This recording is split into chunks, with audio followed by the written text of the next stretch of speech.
아브라함이 그돌라오멜과 그와 함께한 왕들을 쳐부수고 돌아올 때에 소돔 왕이 사회 골짜기 곧 왕의 골짜기로 나와 그를 영접하였고, 살렘 왕 멜기세덱이 떡과 포도주를 가지고 나왔으니 그는 지극히 높으신 하나님의 제사장이었더라. 그가 아브라함에게 축복하여 이르되, 천지의 주제이시오 지극히 높으신 하나님이여, 아브라함에게 복을 주옵소서. 너희 대적을 내 손에 붙이신 지극히 높으신 하나님을 찬송할지로다 하매, 아브라함이 그 얻은 것에서 10분의 1을 멜기세덱에게 주었더라. 소돔 왕이 아브라함에게 이르되, 사람은 내게 보내고 물품은 네가 가지라. 아브라함이 소돔 왕에게 이르되, 천지의 주제이시오 지극히 높으신 하나님 여호와께 내가 손을 들어 맹세하노니, 네 말이 내가 아브라함으로 치부하게 하였다 할까 하여 네게 속한 것은 실 한 오락이나 들 맺은 한 가닥도 내가 가지지 아니하리라. 오직 젊은이들이 먹은 것과 나와 동행한 아넬과 에스골과 마므레의 분깃을 제할지니 그들이 그 분깃을 가질 것이니라. 아멘.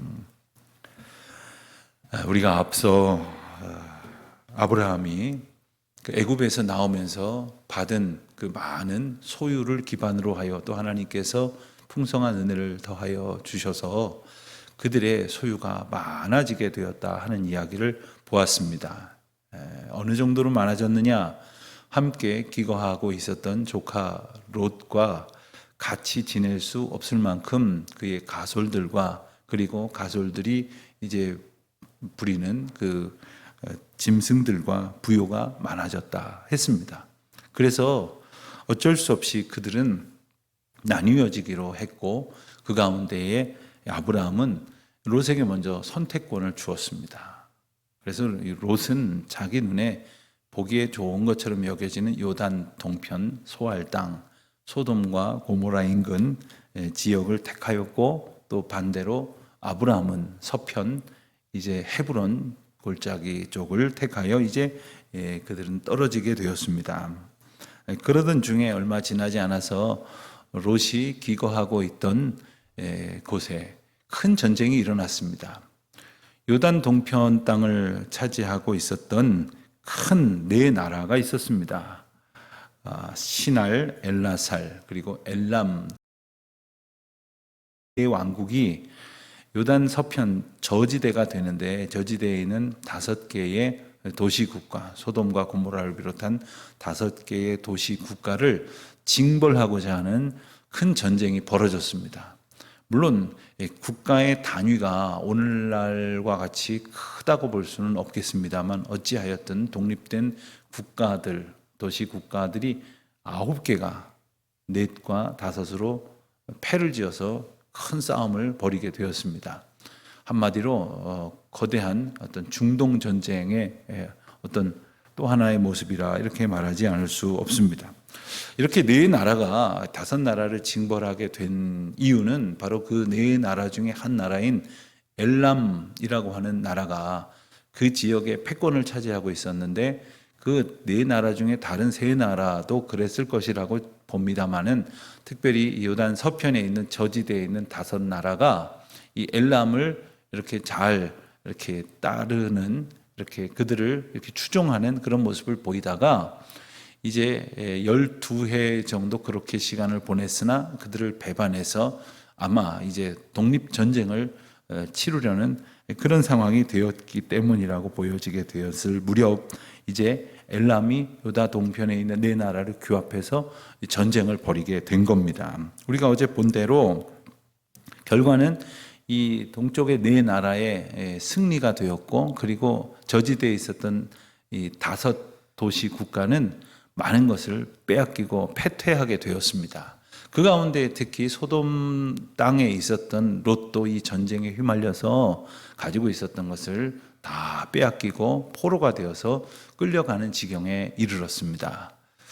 아마도 롯이 아브라함의 조카로서 아브라함에게서 이제 받은 많은 재산과 또 하나님께서 그 가문에 주신 축복으로 인하여 그가 많은 것을 소유하게 됐다는 소문이 이미 알려졌을 것이고, 어쩌면 그와 같은 이유 때문에 그들의 재물이 타켓이 되었을 수도 있을 것입니다. 다 빼앗겨서 이제 끌려가게 되었을 때 이 소식을 들은 아브라함이 자기가 집에서 길리는 병사 318명을 이끌고 출병하여서 롯을 구하러 가게 된 이야기를 우리가 보았습니다. 그런데 이것은 사실은 그 전쟁에 어떠한 명분을 가지고 개입하려고 했었던 것은 분명히 아닙니다. 하나님께서 아브라함을 부르셨던 것처럼 그 가문을 부르셨다고 아브라함은 믿고 있었습니다. 그리고 조카 롯도 그 부르심에 합당한 생을 살기를 바랬습니다. 그런데 그 조카 롯이 이방 전쟁에 휘말리고 이방 사람들에 끌려가게 되었으니 하나님의 백성으로서 온전히 서게 하고자 하는 그 마음을 품고 하나님의 인도하심을 따라서 그를 구하러 갔던 것입니다. 17절 말씀을 보면 아브라함이 그돌라오멜이 바로 이 네 나라, 큰 네 나라 중에 엘람의 왕 이름입니다. 이 그돌라오멜 그리고 그와 함께한 왕들을 쳐부수고, 그러니까 아브라함은 그냥 단지 전쟁에 끼어들어 가지고 그냥 롯만 어떻게 구해오자, 그리고 어떻게 구해오게 된 것이 아니라 그 전쟁을 이끌었던 주도했던 네 나라 엘람 왕 그돌라오멜을 중심으로 하여 그곳에 있었던 모든 왕들, 함께한 왕들이라는 얘기는 동맹을 맺었던 네 나라의 왕들을 의미할 것이겠습니다. 이 공격자들이고 승리자들이 되겠죠. 이 왕들을 다 쳐부수고 그리고 롯을 구출해서 돌아왔다는 겁니다. 몇 명을 가지고요? 318명을 가지고 아무리 적은 인원이었을지도 모르겠다 하여도 네 나라의 연합군이면 얼마나 군대의 수가 많겠습니까? 그런데 단지 이 300명 남짓된 인원을 가지고 이들을 무찔렀다? 이것은 누가 보아도 이 아브라함의 가지고 있는 군사력을 가지고 승리한 것이 아니라 하나님께서 그 전쟁을 이기게 하셨다는 것을 우리로 충분히 알게 하시는 말씀입니다. 우리가 사사기의 미디안의 이야기를, 기드온의 이야기를 보면 미디안 군대가 쳐들어왔을 때 14만 5천 명의 군대가 쳐들어와서 그 진을 치고 그들을 압박하고 있었을 때에 이제 기드온이 군대를 소집하였을 때 3만 2천 명이 모였습니다. 하나님께서 너무 많다 하셔서 돌려보내고 또 돌려보내고 결국 300명만 남기셨습니다. 근데 그 300명이 마치 3만 2천 명보다 훨씬 더 정예화되어서 아주 일당 100, 일당 1000, 만 할 수 있는 아주 특공 요원들이 아니라 그냥 그렇게 남기신 겁니다. 너무 많기 때문에 남기셨다. 성경 공부 오래전에 공부하면서 도대체 이 300명은 얼마나 특별한 군인들일까? 300이라는 제목의 영화도 있었습니다. 그 영화를 보면 아주 엄청난 그러한 그 기량을 가진 군사들이 정예 부대를 만들어서 전쟁을 나가게 되는 그런 이야기인데 아마 이것 때문에 혹 이 영화를 보는 세대들은 좀 헷갈렸을지 모르겠어요. 그러나 그냥 뛰어난 사람들이 아니라 그냥 너무 많다. 이 너무 많은 숫자가 오히려 전쟁을 이겼을 때 우리가 이 일을 해냈다라고 생각할까 염려하신다 하시면서 그들을 돌려보내고 300명만 갖고 승리하게 하셨다는 겁니다. 오늘 말씀도 마찬가지입니다. 아브라함은 이것을 깨달았습니다.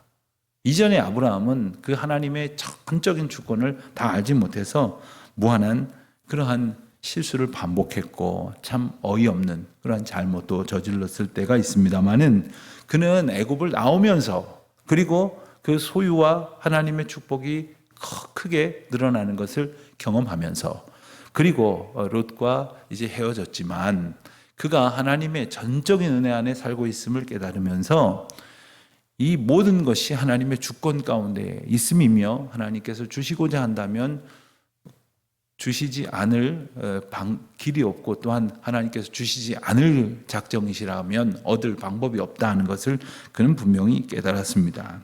그래서 그는 이제 그와 같은 승리를 얻을 수 있었고 그리고 그 승리가 하나님의 것임을 깨달았습니다. 자, 그런데 그 전쟁을 승리하고 돌아올 때에 17절 하반절과 18절을 보면 두 왕이 나와서 아브라함과 일행을 영접을 합니다. 하나는 소돔 왕이었고 또 하나는 살렘 왕이었습니다.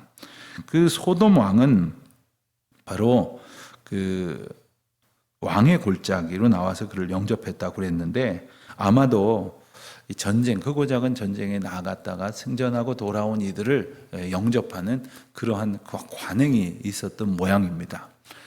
우리는 종전이 되지 않은 휴전 상태의 나라이기는 합니다만은 어떤 국지적인 도발에 맞서는 그러한 대응은 있어도 전쟁을 치른다고 말할 수는 없는 형편이지 않습니까? 그런데 미국은 지금도 계속해서 전쟁을 벌이고 있습니다. 세계 여러 나라의 전쟁에 참전하고 또 개입한 상태이지요. 그러다 보니까 미국의 본토에서 군사들이 나갔다가 다시 들어오고 또 나갔다가 전쟁을 승리하고 돌아오고 이런 일들이 그 수십 년의 역사 가운데 있었던 것을 우리가 봅니다. 그 몇 장면을 기억을 하기를, 군대에 나갔던 군인들이 승전을 하고 혹은 전투를 잘 주어진 임무와 성과를 임기 내에 마치고 나서 미국으로 돌아올 때에 꼭 보면 미국의 가장 높은 권력자인 대통령이나 적어도 합참의장, 국방부 장관 이런 사람들이 나가서 직접 거수경례를 하고 그 병사들을 맞이합니다. 그 쫄병들인데 쫄병들을 쫄병들로 보는 게 아닙니다. 나라를 대표해서 나갔다 싸웠던 사람들을, 나라의 모든 사람들을 대표하는 의미로 왕이, 대통령이 나가서 맞이하는 겁니다. 참 숭고하다 하는 그런 생각을 덜 한 적이 있습니다. 그와 같은 어떤 최고의 예우를 다해서 자기 나라를 구해준 것 아닙니까? 지금 엘람왕 그돌라오멜 때문에 다 박살이 나고 소돔 같은 경우는 다 모든 것을 빼앗겼습니다. 그런데 물론 롯을 구하기 위해서 아브라함이 출격을 했지만 그들을 물리치면서 그 그돌라오멜을 물리침으로써 그들 손에 잡혔던 이들 다 구원을 얻은 셈이 되었습니다. 그러다 보니까 소돔 왕이 이와 같이 영접을 하고 그에게 뭐라고 말합니까? 21절을 보면 사람은 내게 보내고 물품은 내가 가지라. 이 말이 뭐냐 하면 이제 데리고 온 사람들은 내 백성이니 다시 나에게 돌려보내고 당연한 거겠죠. 그리고 이 물품은 내가 가지라. 아브라함은 그돌라오멜에게서 포로되었던 모든 사람들을 다 이끌고 왔다고 해서 자기의 종을 삼으려고 했던 것이 아니었습니다. 여러분, 전쟁에서 이기면 이긴 쪽에서 진 쪽의 모든 재물 다 뺏어오는 거고 그 백성들 다 데려다 포로 삼는 겁니다. 전쟁은 간단합니다. 전쟁에서 이기면 그냥 그 많은 재물이 다 내 것 되고 저 백성들 다 우리 종이 되는 거고, 지면 다 뺏기고 거기 가서 종 노릇하는 겁니다. 굉장히 극단적인 상황이 될 수밖에 없는데, 이 소돔 백성들을 다 구원했으니까 그를 데려다가 종 삼아도 되겠지만 왕이 말하는 겁니다. 사람은 다 돌려보내고 대신 물건은 다 너에게 주겠다, 이런 겁니다. 그거 다 너 전리품으로 가져라. 이건 사실 소돔 왕이 준다 만다 할 것이 아닙니다. 아브라함이 전쟁에서 승리했기 때문에 오히려 아브라함이 주면 주는 것이고 갖겠다 그러면 갖겠다는 겁니다. 그런데 아브라함은 다 주겠다고 했기 때문에 소돔 왕이 사람만 받고 물건은 다 가져가라, 이렇게 했던 거죠. 사실 소돔 왕 입장에서는 이미 다 뺏겼던 것인데 그 자기 백성들이라도 찾은 것이 어디겠느냐 하는 마음으로 그랬을지 모르겠습니다. 그러나 아브라함의 반응을 보십시오. 아브라함이 거부합니다. 안 받겠다고 합니다. 22절 23절 말씀을 보면 내가 네게 속한 것은 실 한 오락이나 들매끈 한 가닥도 가지지 않겠다, 이렇게 말합니다. 이유가 무엇이겠습니까? 내가 이것을 뭔가를 빼앗으려고 전쟁에 나간 것이 아니었기 때문에 하나님이 뜻하신 바, 하나님께서 주신 그 은혜의 방편에서 하나님이 주시는 것이 아니고서는 부당한 이득을 취하지 않겠다는 겁니다. 여러분, 우리가 세상을 살다 보면 누구나 다 열심히 일을 해서 소득을 가지고 살아가야 하겠기에 열심히 일을 합니다. 땀 흘린 수고의 대가를 얻으면 참 보람있고 감사합니다만은, 때로는 만약 이처럼 하나님께서 인도하신 그 길에서 얻게 된 하나님이 주시는 복으로서의 소득이 아닌 이런 것을 얻게 되었을 때 우리가 과연 이 아브라함처럼 반응할 수 있을까? 사실 이게 빼앗은 거 아니거든요. 전쟁에서 구출하여서 돌려주었는데 가져가라 한 거예요. 어찌 보면 살해의 의미라고 할 수도 있는데도 가져가지 않겠다는 겁니다. 여기에는 또 하나의 이유가 있습니다. 그것은 뭐냐면 바로 23절 상반절에 나오는 것처럼 내 말이 내가 아브라함을 부자 되게 했지라는 말을 소돔 왕더러 하지 않게 하겠다는 거예요. 그러니까 남들이 봤을 때 아브라함이 어떻게 저렇게 부자가 됐어? 지난번에 전쟁 나갔을 때에 소돔 사람들 구해주고서는 소돔 왕한테 받았잖아. 그래서 저렇게 부자가 된 거야. 이야기를 듣지 않겠다는 거예요. 하나님께서 아브라함을 복되게 하신 것은 하나님이 복 주셨다는 그 말만 듣고 싶은 것이지 나의 나 된 것은 오직 하나님의 은혜라는 말만 듣고 싶은 것입니다. 예컨대 오늘 살아가는 우리가 그런 말을 듣고 싶다면 어떻게 해야 되겠습니까? 부당한 이득이 나를 유혹할지라도 이런 것은 내 주머니에 넣지 않겠다. 내가 열심히 일한 것만 하나님의 은혜로 받고 감사하고 살아가겠다. 이런 결단이 있어야 되는데 사실 이 경계를 지키기가 쉬운 것은 아닐 것입니다. 사업을 하시는 분들 또 직장 생활에서 이 어떤 주어진 월급만 탁탁 받는 것이 아니라 여러 가지 재무적인 형편을 살피는 분들이 이런 유혹에 더러는 노출이 되고 그러는 가운데에 기도의 제목으로 더러 가지고 오시는 분들을 만나게 됩니다. 간단치 않습니다. 쉽지 않습니다. 그런 일에 별로 경험하지 않은 분들이 말씀을 보면서 당연히 이렇게 살아야지라고 그렇게 쉽게 얘기할 수 있는 부분이 아닙니다. 어떻게 이게 가능했습니까? 아브라함이 어떤 사람이었습니까? 불과 우리가 며칠 전에 본 것처럼 자기 살겠다고 아내를 남에게 빼앗기든 끌려가든 그 자기 아내가 바로 왕에게 이끌려가는 장면은 언어상으로 보면 끌려갔다고 그랬어요. 자기 아내가 끌려가는 모습을 보고도 그냥 아무 말도 못하고 있었던 비겁한 사람, 그저 자기만 생각하는 사람, 자기 욕심만 생각하던 사람이었으나 그가 하나님께서 놀라운 역전의 모습을 통해서 오히려 그에게 많은 것을 주어 그 길을 떠나게 하셨을 때에 하나님이 주시겠다고 하시면 내가 아무리 애써도 얻을 수 없는 것을 주실 것이고 하나님이 주시지 않겠다고 한다면 내가 아무리 얻어도 얻고자 하여 애써도 소용없다는 것을 그는 깨달았기 때문에 이것은 하나님께서 주시는 것이 아님을 알았으므로 받지 않겠다라고 당당히 거절할 수 있는 것이었습니다. 그와 같은 믿음의 사람 아브라함에게 하나님께서는 15장에 가서 보면 다시 한번 언약을 갱신하시고 그리고 놀라운 복으로 더욱더 그를 풍성하게 해 주시는 것입니다. 아브라함을 영접한 사람은 또 한 사람이 있었습니다. 바로 18절에 보는 대로 살렘왕 멜기세덱이라 하는 사람이었습니다. 살렘왕은 사실 이 전쟁에 직접적으로 관여된 인물이 아닙니다. 그런데 그는 떡과 포도주를 가지고 나와서 그를 그를 영접하였습니다. 그런데 18절 하반절에 보면 그는 지극히 높으신 하나님의 제사장이었다 했습니다. 이때만 하더라도 그리고 그 이후에도 왕은 제사장을 겸할 수가 없었습니다. 이것이 보통의 경우였습니다.